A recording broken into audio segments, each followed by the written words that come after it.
Ang original name talaga nito guys is clay pot rice. Since wala namang clay pot dito, kaya gagamitin natin is yung original na lutuan din natin, yung rice cooker. Ayun, hugasan natin yung rice. 3 times lang ako maghugas. Tapos isusukati natin gamit yung kamay, yung finger natin. Ayan.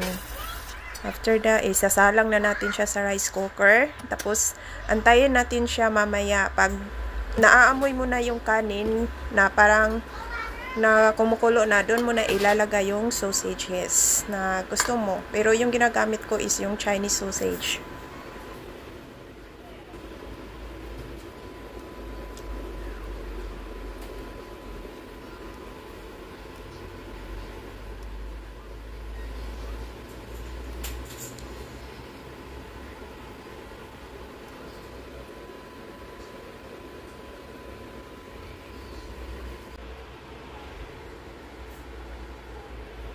Ayan po yung hitsura niya.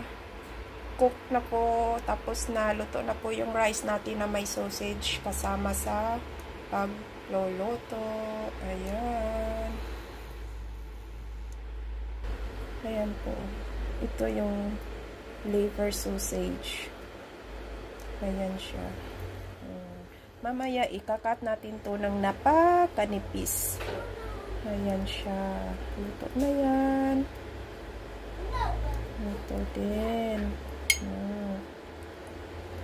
Ayan. Ayan. Isang flavor sausage at yung kulay red. Ayan. Ready na.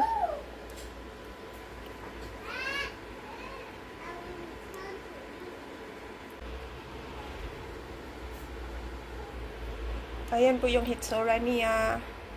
Cook na po, tapos naluto na po yung rice natin na may sausage kasama sa pagluluto. Ayan. Ayan po.